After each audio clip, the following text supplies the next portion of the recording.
이번 분석을 시작하기 앞서 투자 판단의 최종 책임은 투자자 본인에게 있다는 점을 명확히 말씀드립니다. 저희는 단순 참고용 정보나 분석을 제공할 뿐 특정 종목이나 섹터에 대해 매수나 매도를 절대 추천하는 것이 아닙니다. 빅베어.ai 티커 BBAI의 2025년 3분기 실적. 오늘 저희가 함께 깊게 파고 들어볼 주제인데요. 네, 안녕하세요. 이번 실적 발표는 정말 뭐랄까 한편의 미스터리 소설 같아요. 한번 들어보세요.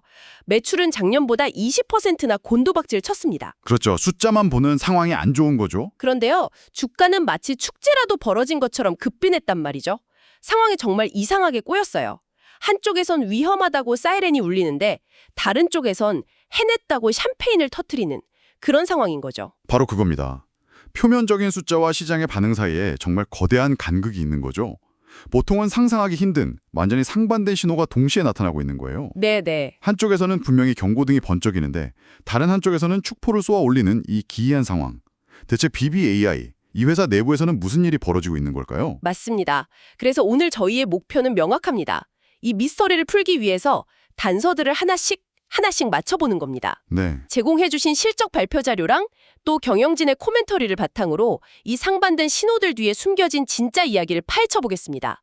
BBII가 지금 어떤 거대한 방향 전환을 시도하고 있는지, 그리고 이 움직임이 대체 뭘 의미하는지 명확하게 이해하는 것이 오늘 저희의 미션입니다. 좋습니다. 이런 상반된 신호가 일령이다 정말 흥미롭네요. 일단 시장을 열광시킨 그 축포 소리 이면에 있는 그 경고등부터 한번 들여다보죠. 실제 성적표는 구체적으로 어땠습니까? 네. 핵심 재무지표부터 살펴보면 정말 고개를 갸웃하게 됩니다. 가장 먼저 매출, 레비뉴가 3,310만 달러를 기록했습니다. 3,310만 달러요? 네. 작년 같은 기간에 4,150만 달러와 비교하면 무려 20%나 줄어든 수치입니다. 20%나요? 와, 엄청난 하락인데요? 그렇죠. 회사는 특정 육군 프로그램 물량이 줄어든 걸 주된 원인으로 꼽았는데 이게 바로 정부 계약에 의존하는 사업의 변동성을 여실히 보여주는 대목이죠. 20% 감소면 정말 큰 폭의 하락인데 하지만 재미있는 건 시장의 반응이 나쁘지 않았다는 거잖아요. 맞습니다. 바로 그 이유가 이 3,310만 달러라는 매출이 시장의 예상치였던 3,182만 달러는 넘어섰기 때문입니다. 즉, 시장은 이것보다 훨씬 더 나쁜 상황을 각오하고 있었던 거죠. 기대치가 워낙 바닥에 있었기 때문에 이 정도면 선방했네 이런 평가를 받은 셈입니다. 그렇군요. 주당 순손실도 마찬가지였죠? 네, 주당 손실 KBPS도 똑같습니다. 주당 마이너스 0.03달러 손실을 기록했는데 이것도 시장 예상치였던 마이너스 0.05달러보다는 손실폭이 적었던 거죠. 알겠습니다. 그러니까 예상보다는 덜 나빴다는 일종의 안도감이 작용한 거군요.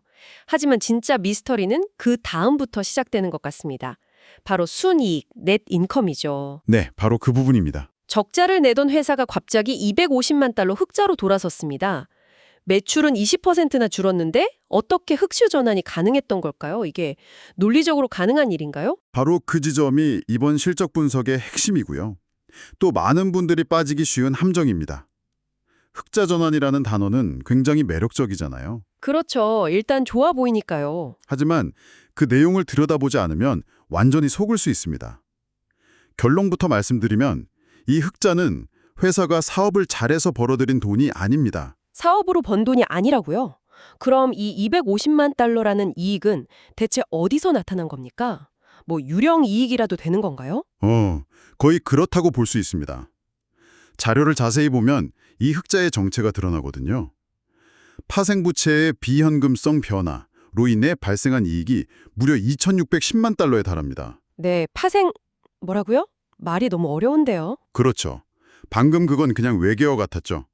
제가 조금 더 쉽게 설명해 드릴게요. 네, 부탁드립니다. 물론입니다. 쉽게 비유하자면 이렇습니다. 회사가 과거의 투자자들한테 나중에 우리 주식으로 바꿔줄게요 라는 약속 증서, 그러니까 전환사채나 워런트 같은 걸 발행했어요. 네. 그런데 최근에 BBA의 주가가 낮아지니까 나중에 이 약속을 지키는 데 드는 비용이 회계장부상으로 줄어든 것처럼 보이게 된 겁니다. 실제로 회사 금고에 현금이 들어온 건 단 1달러도 없는데 장부상으로는 우리가 갚아야 할 빚의 가치가 줄었네, 이건 이익이다, 이렇게 기록하는 일종의 회계적 착시 현상입니다. 그래서 비현금성 이익 또는 페이퍼 프로핏이라고 부르는 거죠. 잠깐만요. 그건 좀 충격적인데요. 그럼 회사는 사실상 돈을 못 벌고 있는데 그냥 회계 규칙 때문에 이익이 난 것처럼 포장된 거란 말씀이시죠? 맞습니다. 투자자 입장에선 거의 속임수처럼 느껴질 수도 있겠는데요? 속임수라기보다는 회계 기준에 따른 기록이지만 투자자가 그 의미를 모르면 충분히 오해할 수 있는 부분입니다. 그래서 이런 착시 효과를 걷어내고 회사의 진짜 사업 능력을 보기 위한 지표가 따로 있습니다. 아, 그게 뭔가요? 바로 조정 EBITDA, Adjusted EBITDA입니다. 이건 이자, 세금, 그리고 방금 말씀드린 그런 비현금성 항목들을 모두 제외하고요. 순수하게 영업활동으로 현금을 얼마나 벌었는지를 보여주는 지표거든요. 그렇군요. 진짜 실력. 그 조정 이비타는 어떻게 나왔습니까? 여기서 회사의 진짜 얼굴이 드러납니다. BRBI의 조정 EBITDA는요. 작년 3분기에는 90만 달러 흑자였습니다. 흑자요? 그런데 올해 3분기에는 마이너스 940만 달러, 즉 940만 달러 적자로 돌아섰습니다. 엄청난 악화죠. 와, 흑자에서 엄청난 적자로 돌아섰네요. 네, 이것이 바로 BRBI의 현재 운영 상황을 보여주는 냉정한 현실입니다. 심지어 매출 총 이익률, 그로스 마진 역시 작년 25.9%에서 올해 22.4%로 3.5%포인트나 하락했습니다. 핵심 사업의 수익성이 전반적으로 나빠지고 있다는 또 하나의 명백한 증거죠. 알겠습니다. 그럼 이제 그림이 좀 그려지네요. 한쪽에는 매출 감소, 장부상 이익의 착시, 그리고 실제 현금 창출 능력의 급격한 악화라는 삐걱거리는 현실이 있고요. 네, 암울한 현실이죠. 그런데 다른 한쪽에는 주가 급등이라는 시장의 환호가 있습니다. 시장은 이 암울한 성적표 너머에서 대체 무엇을 본 걸까요? 시장은 현재의 성적표가 아니라 경영진이 이 위기를 돌파하기 위해 던진 아주 과감한 승부수에 열광한 겁니다. 승부수요? 네, 바로 이번 실적 발표와 동시에 터져 나온 초대형 M&A 뉴스였죠. 아, 에스크세이지라는 회사를 인수한다는 발표 말씀이시군요. 맞습니다. 인수 금액이 약 2억 5천만 달러, 우리 돈으로 3천억 원이 넘는 거액이었습니다. 저는 사실 이 소식을 처음 듣고 아니 왜 지금 이런 생각이 가장 먼저 들었거든요. 그렇죠. 그럴 수 있죠. 실적도 안 좋은데 이렇게 큰 돈을 쓰는 게 맞나 싶었거든요. 아주 정확한 지적이십니다. 하지만 설명을 듣고 보면 오히려 실적이 안 좋기 때문에 지금이 아니면 안 된다는 절박함의 표현이었을 수도 있습니다. 절박하며? 네, 에스크세이지는 단순한 회사가 아니에요.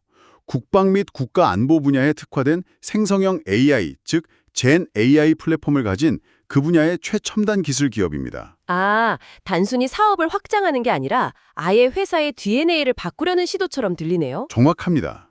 마치 디젤 트럭을 만들던 회사가 갑자기 전기차 스타트업을 통째로 사들인 느낌이랄까요? 이런 급진적인 변화는 성공하면 대박이지만 실패하면 충격이 훨씬 크지 않나요? 와, 정말 정확한 비유입니다. 이 인수는 단순한 사업 확장이 아니라 회사의 정체성 자체를 바꾸려는 거대한 도박에 가깝습니다. 도박이라. BBAI는 기존에 다소 정체되어 있던 저마진의 레거시 정부 계약 사업 모델에서 벗어나고 싶어 하거든요. 에스크세이지의 최첨단 AI 기술을 흡수해서 16,000개가 넘는 정부기관에 직접 보안 AI 솔루션을 제공하는 AI 기술 선두주자로 거듭나겠다는 야심찬 계획이죠. 아, 현재의 운영 부진이라는 문제를 미래 성장성이라는 카드로 정면 돌파하려는 명확한 전략적 한수 인셈입니다. 현재의 위기를 벗어나기 위해 미래에 대한 큰 베팅을 한 셈이군요. 하지만 아무리 좋은 계획이라도 실행할 자금이 없다면 그야말로 그림의 떡이죠. 2억 5천만 달러라는 그 거액의 인수 자금은 어떻게 감당하는 걸까요?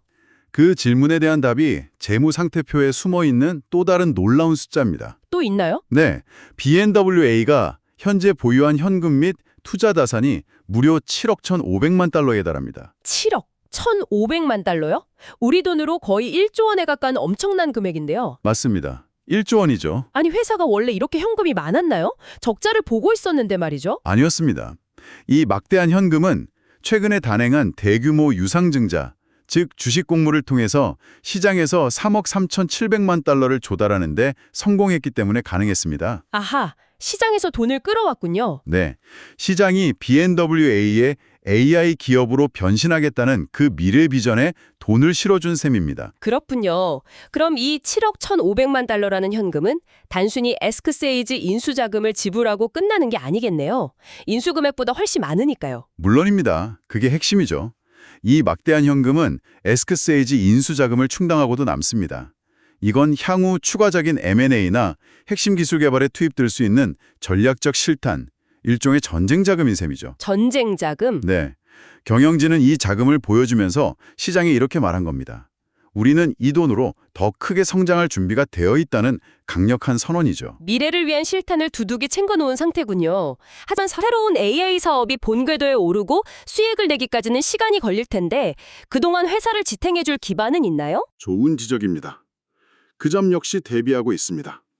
BBVA는 현재 3억 7,600만 달러에 달하는 안정적인 수주 잔고, 즉 백로그를 보유하고 있습니다. 수주 잔고? 네. 이 수주 잔고는 말하자면 식당으로 치면 이미 예약이 꽉 찬 테이블 같은 거예요. 아, 비유가 좋네요. 당장 새송김을 못 받아도 몇 달간은 이 예약 손님들 덕분에 가게를 유지할 수 있는 거죠. 그 사이에 주방을 리모델링하고 신메뉴를 개발할 시간을 버는 셈입니다. 그렇군요.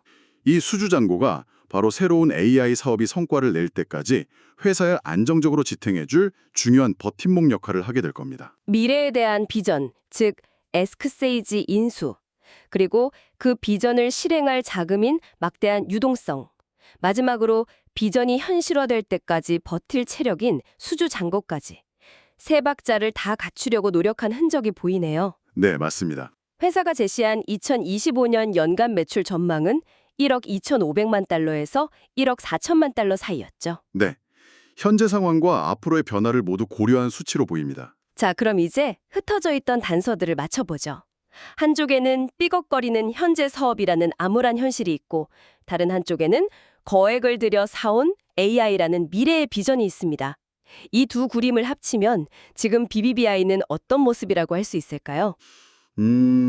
BBVA는 현재 고위험, 고수익, 하이리스크, 하이리워드, 성장주의 전형적인 경로에 들어섰다. 이렇게 정의할 수 있습니다. 고위험, 고수익. 네. 현재의 실적만 보면 투자하기가 망설여지지만 미래의 비전만 보면 가슴이 뛰는 바로 그런 상태죠. 시장은 왜 그 단기적인 운영 성과의 악화라는 현실보다 미래 성장 모멘텀이라는 비전에 더 큰 점수를 줬을까요? 그것이 바로 지금 시장이 AI라는 테마를 어떻게 바라보고 있는지를 보여주는 단적인 예입니다. 시장은 BBVA가 레거시 사업의 부진이라는 문제를 외면하거나 회피하지 않았다는 점을 높게 평가한 겁니다. 정면 돌파를 선택했다. 그렇죠. 오히려 AI라는 거대한 시대적 흐름에 맞춰서 M&A라는 가장 공격적인 수단을 통해 정면 돌파하려는 의지를 보여줬죠. 이것은 운영 약점과 전략적 비전 사이의 딜레마에서 회사가 비전을 선택했고 시장이 그 선택에 동의한 겁니다. 아, 단기 실적보다는 포트폴리오의 질적 전환이라는 스토리에 베팅한 셈이죠. 스토리에 베팅했다는 표현이 정말 와닿네요. 물론 이렇게 큰 변화에는 리스크도 따르겠죠. 어떤 점들을 가장 큰 리스크로 봐야 할까요? 물론 리스크도 명확합니다. 첫째, 가장 큰 것은 인수통합 리스크, 즉 인테그레이션 리스크입니다. 통합 리스크요? 네, M&A의 설패는 결국 통합에 달려있다는 말이 있잖아요. 아무리 좋은 기술을 가진 회사를 인수했더라도 두 조직의 문화와 시스템을 성공적으로 통합하고 시너지를 내는 것은 전혀 다른 차원의 문제입니다. 그렇죠. 사람도 다르고 일하는 방식도 다를 테니까요. 맞습니다. 아스크세이지를 BBVA의 기존 플랫폼에 성공적으로 녹여내지 못하면 이건 그냥 비싼 돈 주고 산 장난감이 될 수도 있는 겁니다. M&A 이후에 오히려 더 힘들어지는 회사들 이야기도 심심치 않게 들리죠. 또 다른 리스크는 없습니까? 둘째는 재무적인 리스크입니다. 막대한 자금을 확보하기 위해서 대규모 유상증자를 단행했죠. 네. 이건 기존 주주들의 주식 가치가 희석, 딜루션 될 수 있다는 우려를 낳습니다. 쉽게 말해서 주식 수가 늘어난 만큼 주당 가치를 떨어질 수 있다는 거죠. 아, 주식 수가 많아지니까요. 네, 회사가 유상증자를 통해 조달한 자금으로 그 이상의 가치를 창출해내지 못한다면 이 주주 가치 희석은 현실적인 문제로 다가올 수 있습니다. 그렇군요. 결국 성공하면 큰 보상이 따르지만 그 과정에 분명한 리스크들이 존재한다는 거네요. 그렇다면 앞으로 BBVA를 지켜보는 투자자라면 어떤 점에 특히 주목해야 할까요? 단순히 다음 분기 순이익이 흑자인지 아닌지만 봐서는 길을 잃기 쉬울 것 같습니다. 맞습니다. 이제 BBVA를 볼 때는 기존의 잣대를 버려야 합니다. 진짜 중요한 관전 포인트, 핵심 모니터링 지표 3가지를 짚어드리겠습니다. 네, 그게 가장 중요하겠네요. 첫째, 조정 2비대 베이의 흑자 전환 시점입니다. 아, 아까 말씀하신 그 진짜 실력. 네. 앞서 말씀드렸듯 회계적 착시를 일으키는 GAAP 순이익이 아닙니다. 회사의 핵심 사업이 진짜로 현금을 창출하기 시작하는지를 보여주는 조정 EBITDA 베이가 언제 플러스로 돌아서는지가 가장 중요합니다. 이것이 바로 BBIL의 턴어라운드가 말뿐이 아닌 현실이 되고 있다는 첫 번째 신호가 될 겁니다. 알겠습니다. 장부상의 이익이 아닌 진짜 현금을 버는 시점을 확인하라는 거군요. 두 번째는 무엇인가요? 둘째, 매출 총이익률의 개선 추이입니다. BBIL이 에스크세이즈를 인수한 가장 큰 이유가 기존의 저마진 사업에서 벗어나서 더 높은 마진을 남길 수 있는 AI 솔루션 사업으로 전환하기 위함이거든요. 그렇죠. 따라서 매출 총이익률이 꾸준히 상승하는 모습을 보여준다면 그것은 이 비싼 M&A 전략이 성공적으로 진행되고 있다는 가장 명확하고 객관적인 증거가 될 겁니다. 수익성의 질이 개선되는지를 직접 확인하라는 말씀이시군요. 마지막으로 이 모든 것을 아우르는 핵심 질문이 있다면 무엇일까요? 대국 향후 1년의 핵심 관전 포인트는 이 질문 하나로 요약됩니다. 에스크세이즈 인수가 기존 레거시 사업의 문제를 극복하고 실질적인 매출 성장과 수익성 개선을 이끌어낼 수 있는가? 아, 그게 핵심이군요. 네. 이 질문에 대한 긍정적인 답을 찾아가는 과정이 앞으로 BBI의 주가 흐름을 결정하게 될 겁니다. 그렇다면 어떤 성향의 투자자에게 BBI가 더 적합하다고 볼 수 있을까요? BBI는 AI라는 거대한 테마와 M&A 시너지에 기반한 장기적이고 공격적인 성장 투자자에게 더 적합한 대상입니다. 단기 투자자보다는 장기 투자자. 맞습니다. 단기적인 안정성을 추구하는 투자자에게는 맞지 않을 수 있어요.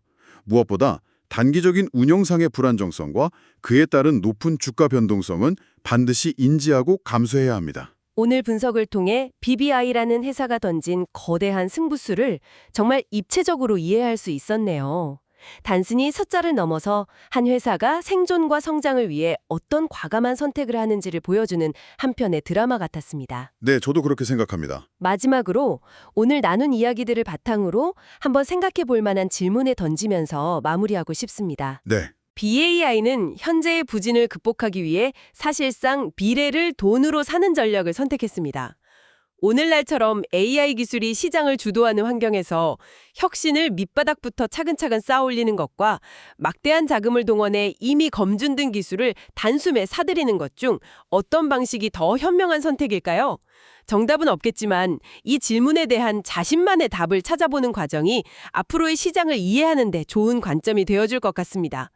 다시 한번 말씀드리지만 투자 판단의 최종 책임은 투자자 본인에게 있다는 점을 명확히 말씀드립니다. 저희는 단순 참고용 정보나 분석을 제공할 뿐 특정 종목이나 섹터에 대해 매수나 매도를 절대 추천하는 것이 아닙니다.